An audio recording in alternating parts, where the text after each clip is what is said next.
ಮಕರ ರಾಶಿಯವರೇ, ನಿಮ್ಮ ಮುಂದೆ ಸಿಹಿಯಾಗಿ ಮಾತನಾಡುವ, ಬೆನ್ನ ಹಿಂದೆ ಚೂರಿ ಹಾಕುವ ಜನ ಕೊನೆಗೂ ಎಲ್ಲಿಯವರೆಗೆ ಉಳಿಯುತ್ತಾರೆ? ಈಗ ಅವರು ಬದಲಾಗುವ ಸಮಯ ಬಂದಿದೆ. ಏಕೆಂದರೆ ಜುಲೈ 20ರಿಂದ ಜುಲೈ 31ರವರೆಗಿನ ಸಮಯವು ಅಂತಹ ಚಕ್ರವ್ಯೂಹವನ್ನು ರಚಿಸಲಿದೆ. ನಿಮ್ಮ ಶತ್ರುಗಳ ಪಾಪದ ಕೊಡ ಈಗ ತುಂಬಿ ತುಳುಕುತ್ತಿದೆ. ಇದು ನಾನು ಮುಂದಿನ ಕೆಲವು ದಿನಗಳ 4 ನಿಖರವಾದ ಮತ್ತು ದೊಡ್ಡ ಭವಿಷ್ಯವಾಣಿಗಳನ್ನು ನಿಮಗಾಗಿ ತಂದಿದ್ದೇನೆ. ಇದು ನಿಮ್ಮ ಜೀವನದ ದೆಸೆ ಮತ್ತು ದಿಕ್ಕು ಎರಡನ್ನೂ ಬದಲಾಯಿಸುತ್ತದೆ. ಯಶಸ್ಸು ಈಗ ನಿಮ್ಮ ಬಾಗಿಲು ತಟ್ಟುತ್ತಿದೆ, ಆದರೆ ಅಡೆತಡೆಗಳು ಇನ್ನೂ ಹೊಂಚು ಹಾಕಿ ಕುಳಿತಿವೆ. ವಿಡಿಯೋದ ಮಧ್ಯದಲ್ಲಿ ಈ 11 ದಿನಗಳಲ್ಲಿ ಮರೆತು ಮಾಡಬಾರದಂತಹ ಒಂದು ಭಯಂಕರ ತಪ್ಪನ್ನು ನಾನು ನಿಮಗೆ ಹೇಳುತ್ತೇನೆ. ನಿಮ್ಮ ಅದೃಷ್ಟದ ಬಾಗಿಲು ತೆರೆಯಬೇಕೆಂದು ನೀವು ಬಯಸಿದರೆ ಈ ವಿಡಿಯೋದ 1 ಸೆಕೆಂಡ್ ಅನ್ನು ಕೂಡ ಸ್ಕಿಪ್ ಮಾಡಬೇಡಿ. ನಿಮ್ಮ ವೃತ್ತಿ ಮತ್ತು ವ್ಯಾಪಾರದ ದೃಷ್ಟಿಕೋನದಿಂದ ಈ ಸಮಯವು ಮಹತ್ವದಾಗಿದೆ.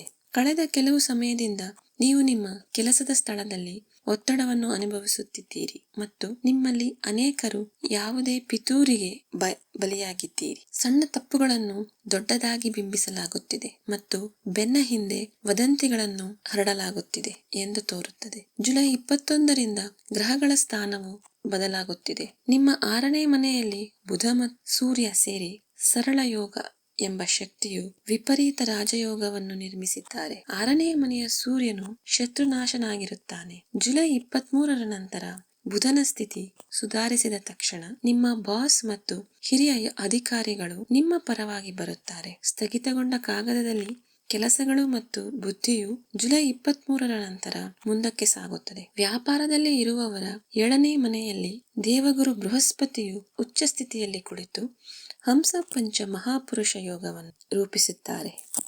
ಗುರುವಿನ ಹಸ್ತದ ಹೊರತಾಗಿಯೂ ಅವರ ಶಕ್ತಿ ಹಾಗೆಯೇ ಉಳಿದಿದೆ. ಯಾವುದೇ ಹಳೆಯ ಕ್ಲೈಂಟ್ ಅಥವಾ ಪಾಲುದಾರರು ಹಿಂತಿರುಗಬಹುದು ಮತ್ತು ಸ್ಥಗಿತಗೊಂಡ ಡೀಲ್ ಅಂತಿಮಗೊಳ್ಳಬಹುದು. ಜುಲೈ 26ರಂದು ಶನಿಯು ವಕ್ರಿಯಾದ ತಕ್ಷಣ ಸಿಬ್ಬಂದಿ ಅಥವಾ ತಂಡದೊಳಗೆ ಸಂವಹನ ಕೊರತೆ, ಕಮ್ಯುನಿಕೇಶನ್ ಗ್ಯಾಪ್ ಉಂಟಾಗಬಹುದು ಮತ್ತು ಹಳೆಯ ಫೈಲ್ಗಳನ್ನು ಮತ್ತೆ ತೆಗೆಯಬೇಕಾಗಬಹುದು. ಆದ್ದರಿಂದ ನಿಮ್ಮ ಕೆಲಸದಲ್ಲಿ ಸಂಪೂರ್ಣ ಪಾರದರ್ಶಕತೆಯನ್ನು ಕಾಯ್ದುಕೊಳ್ಳಿ ಮತ್ತು ಎಲ್ಲಾ ಬದ್ಧತೆಗಳನ್ನು ಲಿಖಿತ ರೂಪದಲ್ಲೇ ಮಾಡಿ. ಆರ್ಥಿಕ ದೃಷ್ಟಿಕೋನದಿಂದ ನಿಮ್ಮ 5ನೇ ಮನೆಯಲ್ಲಿ ಮಂಗಳನು ಕುಳಿತಿದ್ದಾನೆ. ವೃಷಭ ರಾಶಿಯ ಭೂತತ್ವವು ಮಂಗಳನ ಅಗ್ನಿ ತತ್ವಕ್ಕೆ ಬಲವಾದ ಅಡಿಪಾಯವನ್ನು ನೀಡಿದೆ. ಇಲ್ಲಿಂದ ಮಂಗಳನ ನೇರ ದೃಷ್ಟಿ ನಿಮ್ಮ 11ನೇ ಮನೆಯ ಮೇಲೆ, ಅಂದರೆ ಲಾಭದ ಮನೆಯ ಮೇಲೆ ಇದೆ.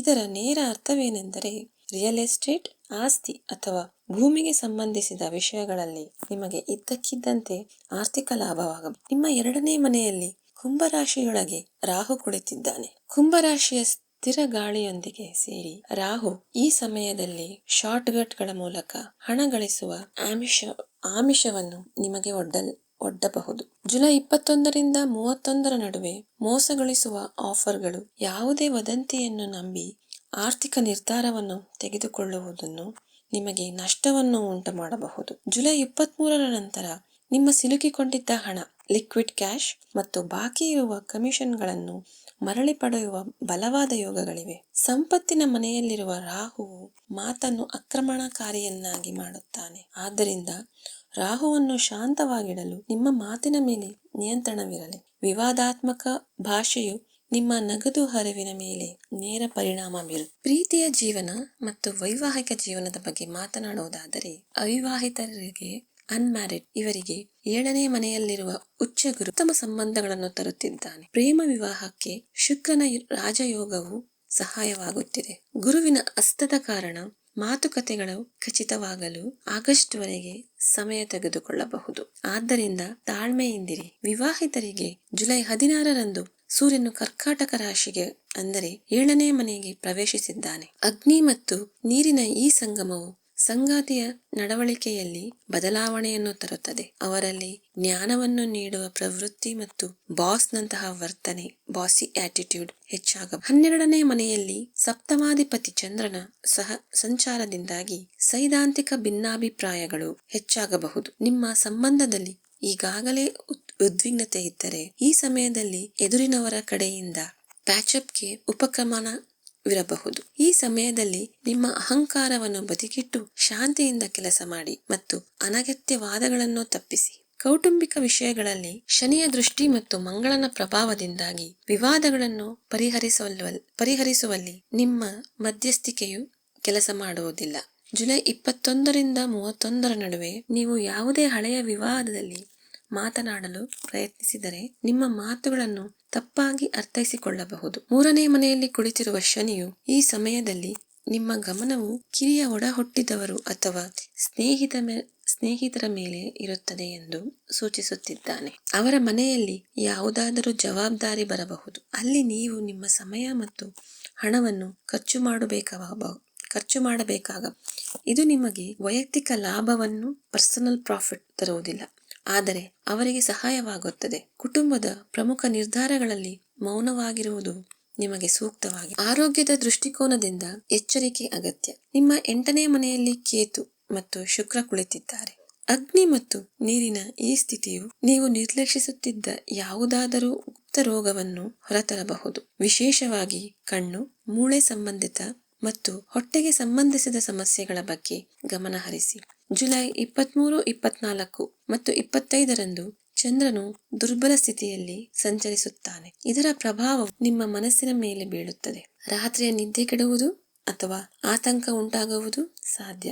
ಈ 3 ದಿನಗಳಲ್ಲಿ ವಾಹನಗಳನ್ನು ಎಚ್ಚರಿಕೆಯಿಂದ ಚಲಾಯಿಸಿ ಮತ್ತು ಆರೋಗ್ಯ ಸಮಸ್ಯೆಗಳಿದ್ದರೆ ನೇರವಾಗಿ ವೈದ್ಯರನ್ನು ಸಂಪರ್ಕಿಸಿ. ಸರ್ಕಾರಿ ಉದ್ಯೋಗಕ್ಕೆ ತಯಾರಿ ನಡೆಸುತ್ತಿರುವ ವಿದ್ಯಾರ್ಥಿಗಳಿಗೆ ನಿಮ್ಮ 5ನೇ ಮನೆಯಲ್ಲಿ ಮಂಗಳ ದೇವ ಕುಳಿತಿದ್ದಾರೆ. ವೃಷಭ ರಾಶಿಯಲ್ಲಿರುವುದರಿಂದ ಮಂಗಳನ ಉಗ್ರತೆಯನ್ನು ಭೂತತ್ವವು ಹೀರಿಕೊಂಡು ಅದನ್ನು ದೃಢ ನಿಶ್ಚಯವನ್ನಾಗಿ ಪರಿವರ್ತಿಸಿದೆ. ಶನಿಯ 3ನೇ ದೃಷ್ಟಿಯು 5ನೇ ಮನೆಯ ಮೇಲಿದೆ. ಇದು ಶಿಸ್ತನ್ನು ಬಯಸುತ್ತಿದೆ. ಮಂಗಳನ ಕಾರಣದಿಂದ ಹಠಾತ್ ಕೋಪ, ಅಗ್ರೆಷನ್ ಬರಬಹುದು. ಆದರೆ ನೀವು ಆ ಶಕ್ತಿಯನ್ನು ನಿಮ್ಮ ಅಧ್ಯಯನ ಮತ್ತು ನಿಮ್ಮ ಗುರಿಗಳತ್ತ ಕೇಂದ್ರೀಕರಿಸಿದರೆ ನಿಮ್ಮ ಕಠಿಣ ಪರಿಶ್ರಮವು ಶೀಘ್ರ ಯಶಸ್ಸನ್ನು ತರುತ್ತದೆ. ಗೃಹಿಣಿಯರಿಗೆ 8ನೇ ಮನೆಯಲ್ಲಿ ಶುಕ್ರ ಮತ್ತು ಕೇತುವಿನ ಸಂಯೋಗವು ಸೈದ್ಧಾಂತಿಕ ಗೊಂದಲವನ್ನು ಉಂಟು ಮಾಡುತ್ತದೆ. ಒಂದೆಡೆ ಕೇತುವಿನ ಪ್ರಭಾವವು ಆಧ್ಯಾತ್ಮಿಕತೆಯಲ್ಲಿ ಆಸಕ್ತಿಯನ್ನು ಜಾಗೃತಗೊಳಿಸಿದರೆ, ಇನ್ನೊಂದೆಡೆ ಶುಕ್ರನ ಭೌತಿಕ ಸುಖ ಸೌಕರ್ಯಗಳತ್ತ ಆಕರ್ಷಿಸುತ್ತಾನೆ. 7ನೇ ಮನೆಯ ಸೂರ್ಯನ ಪ್ರಭಾವದಿಂದಾಗಿ ಸಂಗಾತಿಯೊಂದಿಗೆ ಅಹಂಕಾರದ ಘರ್ಷಣೆಯ ಸಾಧ್ಯತೆ ಇದೆ. ಈ ಸಮಯದಲ್ಲಿ ನಿಮ್ಮ ಗಮನವನ್ನು ನಿಮ್ಮ ಮೇಲೆಯೇ ಇಟ್ಟುಕೊಳ್ಳಿ. ನೀವು ಮನೆಯಿಂದಲೇ ಯಾವುದಾದರೂ ಕೆಲಸವನ್ನು ಪ್ರಾರಂಭಿಸಲು ಬಯಸಿದ್ದರೆ ಆ ಯೋಜನೆಗೆ ಇದು ಸಕಾಲವಾಗಿದೆ. ನಿವೃತ್ತರಾದ ಹಿರಿಯ ನಾಗರಿಕರಿಗೆ ಜುಲೈ 26ರಂದು ಶನಿ ವಕ್ರಿಯಾಗುವುದು ಮಹತ್ವದ್ದಾಗಿದೆ. ಪಿಂಚಣಿ ಅಥವಾ ಉಳಿತಾಯಗಳ ಬಗ್ಗೆ ಚಿಂತೆಗಳು ಉಂಟಾಗಬಹುದು, ಆದರೆ ಮಂಗಳನ ಬಲವಾದ ಸ್ಥಿತಿಯು ನಿಮ್ಮ ಹಣ ಸುರಕ್ಷಿತವಾಗಿದೆ ಎಂದು ತೋರಿಸುತ್ತದೆ. ಕುಟುಂಬದ ಕೆಲವು ಹಳೆಯ ಜವಾಬ್ದಾರಿಗಳು ಮರಳಿ ಬರಬಹುದು.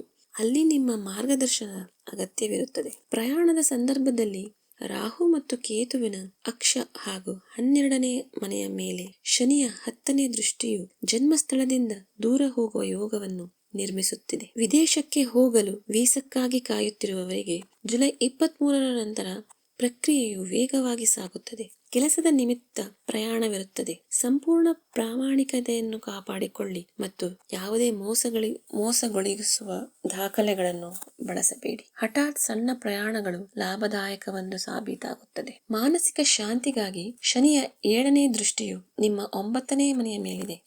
ಅದೃಷ್ಟ ಒಲಿಯುತ್ತಿಲ್ಲವೆಂದರೆ ಆಧ್ಯಾತ್ಮಿಕ ಕರ್ತವ್ಯಗಳಿಂದ ದೂರವಾಗಿರುವುದೇ ಇದಕ್ಕೆ ಕಾರಣವಾಗಬಹುದು. 8ನೇ ಮನೆಯ ಕೇತುವು ನಿಮ್ಮನ್ನು ಆಧ್ಯಾತ್ಮಿಕತೆಯೊಂದಿಗೆ ಸಂಪರ್ಕಿಸಲು ಬಯಸುತ್ತಾನೆ. ಗುರುಗಳ ಆಶೀರ್ವಾದ ಪಡೆಯಿರಿ ಮತ್ತು ಸಾಧ್ಯವಾದರೆ ಧಾರ್ಮಿಕ ಪ್ರವಾಸ ಕೈಗೊಳ್ಳಿ. ಮನಸ್ಸು ಅಶಾಂತವಾಗಿದ್ದರೆ ಜುಲೈ 21ರಿಂದ 31ರ ನಡುವೆ ಸ್ವಲ್ಪ ಸಮಯ ಏಕಾಂತದಲ್ಲಿ ನಿಮ್ಮ ಉಸಿರಾಟದತ್ತ ಗಮನ ಹರಿಸಿ. ಇದರಿಂದ ಮಂಗಳ ಮತ್ತು ಸೂರ್ಯನ ಶಕ್ತಿಯು ಸಮತೋಲನಗೊಳ್ಳುತ್ತದೆ. ಬನ್ನಿ ಈ 10 ದಿನಗಳನ್ನು ದಿನಾಂಕಗಳಿಗೆ ಅನುಗುಣವಾಗಿ ಅರ್ಥ ಮಾಡಿಕೊಳ್ಳೋಣ. ಜುಲೈ 21 ಮತ್ತು 22 ಬಹಳ ವಿಶ್ಲೇಷಣಾತ್ಮಕ ಅನಾಲಿಟಿಕಲ್ ದಿನಗಳಾಗಿವೆ. ವ್ಯಾಪಾರ ಯೋಜನೆಯನ್ನು ರೂಪಿಸಲು ಅಥವಾ ಕಾಗದದ ಕೆಲಸಗಳನ್ನು ಪೂರ್ಣಗೊಳಿಸಲು ಇವುಗಳನ್ನು ಬಳಸಿ. ಜುಲೈ 23, 24 ಮತ್ತು 25ರಂದು ಚಂದ್ರನು ನೀಚ ಸ್ಥಿತಿಯಲ್ಲಿರುತ್ತಾನೆ. ಈ 3 ದಿನಗಳಲ್ಲಿ ಯಾವುದೇ ದೊಡ್ಡ ಆರ್ಥಿಕ ಹೂಡಿಕೆಯನ್ನು ಮಾಡಬೇಡಿ ಮತ್ತು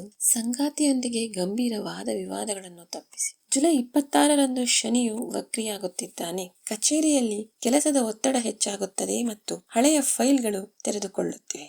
ನಿಮ್ಮ ತಂಡದೊಂದಿಗೆ ರಾಜತಾಂತ್ರಿಕವಾಗಿ ವರ್ತಿಸಿ. ಜುಲೈ 28ರಿಂದ 30ರ ನಡುವೆ ಯಾವುದಾದರೂ ಹಳೆಯ ಒಳ್ಳೆಯ ಸುದ್ದಿ ಅಥವಾ ಸಂದರ್ಶನದ ಫಲಿತಾಂಶ ಬರಬಹುದು. ಜುಲೈ 31ರಂದು ಚಂದ್ರ ಮತ್ತು ರಾಹುವಿನ ಸಂಚಾರವು ಗೊಂದಲದ ಪರಿಸ್ಥಿತಿಯನ್ನು ಸೃಷ್ಟಿಸಬಹುದು. ಆದ್ದರಿಂದ ಈ ದಿನ ವದಂತಿಗಳನ್ನು ನಂಬಬೇಡಿ. ನಿಮಗೆ ಅದೃಷ್ಟದ ಬಣ್ಣ ಕಡು ನೀಲಿ ಮತ್ತು ಹಸಿರು ಆಗಿರುತ್ತದೆ. ಶುಭ ಸಂಖ್ಯೆಗಳು 5 ಮತ್ತು 8 ಆಗಿವೆ. ಶುಭ ದಿನಗಳು ಬುಧವಾರ ಮತ್ತು ಶನಿವಾರ.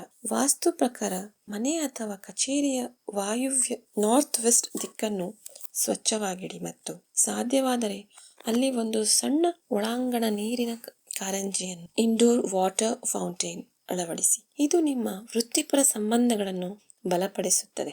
ಪರಿಹಾರಗಳ ಬಗ್ಗೆ ಮಾತನಾಡುವುದಾದರೆ, ಮಕರ ರಾಶಿಯವರಿಗೆ ಭಗವಾನ್ ಶಿವನ ಆರಾಧನೆಯು ಅತಿ ಮುಖ್ಯವಾಗಿದೆ. ನಿಯಮಿತವಾಗಿ ಶಿವಲಿಂಗಕ್ಕೆ ನೀರನ್ನು ಅರ್ಪಿಸಿ. ತಾರಾಚಕ್ರದ ಪ್ರಕಾರ ನೀವು ಉತ್ತರಾಷಾಢ ನಕ್ಷತ್ರದಲ್ಲಿ ಜನಿಸಿದ್ದರೆ ಶನಿಯ ಸಂಚಾರವು ನಿಮಗೆ ವಧ ತಾರೆಯಲ್ಲಿದ್ದಾರೆ. ಪ್ರತಿದಿನ ಓಂ ಪೂಷ್ಣೇ ನಮಃ, ಓಂ ಪೂಷ್ಣೇ ನಮಃ ಮಂತ್ರವನ್ನು ಜಪಿಸಿ. ಶ್ರವಣ ನಕ್ಷತ್ರದವರಿಗೆ ಗುರು ಮತ್ತು ರಾಹು ವಿಪತ್ ತಾರೆಯನ್ನು ರೂಪಿಸುತ್ತಿದ್ದಾರೆ. ನೀವು ಓಂ ಬೃಹಸ್ಪತಿಯೇ ನಮಃ, ಓಂ ವರುಣಾಯ ನಮಃ ಮತ್ತು ಓಂ ಪಿತೃಭ್ಯೋ ನಮಃ ಮಂತ್ರವನ್ನು ಜಪಿಸಿ. ಧನಿಷ್ಠ ನಕ್ಷತ್ರದವರಿಗೆ ಶನಿಯು ಅಡೆತಡೆಗಳನ್ನು ತರುತ್ತಿದ್ದಾನೆ. ಆದ್ದರಿಂದ ಓಂ ಪೂಷ್ಣೇ ನಮಃ ಮಂತ್ರವನ್ನು ಜಪಿಸಿ. ಇದಲ್ಲದೆ ಎಲ್ಲಾ ಮಕರ ರಾಶಿಯವರು ನಿಯಮಿತವಾಗಿ ಓಂ ಶನೇಶ್ವರಾಯ ನಮಃ ಮಂತ್ರವನ್ನು ಕಡ್ಡಾಯವಾಗಿ ಜಪಿಸಿ. ಮುನ್ನೆಚ್ಚರಿಕೆಯಾಗಿ ಈ ಸಮಯದಲ್ಲಿ ವದಂತಿಗಳು ಮತ್ತು ಗಾಸಿಪ್ಗಳಿಂದ ಸಂಪೂರ್ಣವಾಗಿ ದೂರವಿರಿ. ಯೋಚಿಸದೆ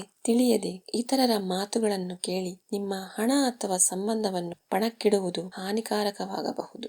ಜಾತಕದಲ್ಲಿ ಯಾವುದಾದರೂ ಅಶುಭ ಮಹಾದಶೆ ನಡೆಯುತ್ತಿರುವವರ ಮೇಲೆ ಇದರ ಪ್ರಭಾವ ಹೆಚ್ಚಾಗಿರುತ್ತದೆ. ಎಚ್ಚರಿಕೆಯಿಂದಿರಿ ಮತ್ತು ನಿಮ್ಮ ಮಾತಿನ ಮೇಲೆ ಹಿಡಿತವಿರಲಿ. ಜ್ಯೋತಿಷ್ಯವು ನಿಮ್ಮ ಶಕ್ತಿಗಳು ಮತ್ತು ಪ್ರವೃತ್ತಿಗಳನ್ನು ಅರ್ಥ ಮಾಡಿಕೊಳ್ಳುವ ಒಂದು ಮಾರ್ಗವಾಗಿದೆ. ನಿಮ್ಮ ಸ್ವಂತ ಇಚ್ಛಾಶಕ್ತಿ ಫ್ರೀ ವಿಲ್ ಮತ್ತು ಪರಿಹಾರಗಳು ಗ್ರಹಗಳ ಪ್ರಭಾವವನ್ನು ಸಮತೋಲನಗೊಳಿಸಬಹುದು. ವೈಯಕ್ತಿಕ ಜಾತಕ, ಕುಂಡಲಿ ವಿಶ್ಲೇಷಣೆ ಅಥವಾ ವಾಸ್ತು ಸಮಾಲೋಚನೆಗಾಗಿ ನೀವು ಪರದೆಯ ಮೇಲೆ ನೀಡಿರುವ ಸಂಖ್ಯೆಗೆ ಅಪಾಯಿಂಟ್ಮೆಂಟ್ ಮಾಡಬಹುದು. ಆಗಸ್ಟ್ 2026ರಲ್ಲಿ ನಾವು ಅಮೆರಿಕಾದ ಬೋಸ್ಟನ್ ನಗರದಲ್ಲಿ ಬರುತ್ತಿದ್ದೇನೆ. ಅಲ್ಲಿ ನೀವು ನನ್ನನ್ನು ಖುದ್ದಾಗಿ ಭೇಟಿಯಾಗಬಹುದು. ಈ ಮಾಹಿತಿಯು ಉಪಯುಕ್ತವೆಂದು ಕಂಡು ಬಂದರೆ ಅದನ್ನು ನಿಮ್ಮ ಮಕರ ರಾಶಿಯ ಪರಿಚಿತರೊಂದಿಗೆ ಹಂಚಿಕೊಳ್ಳಿ ಮತ್ತು ಅಂತಹ ನಿಖರವಾದ ಜ್ಯೋತಿಷ್ಯ ಮಾಹಿತಿಗಾಗಿ ನಮ್ಮೊಂದಿಗೆ ಸಂಪರ್ಕದಲ್ಲಿರಿ.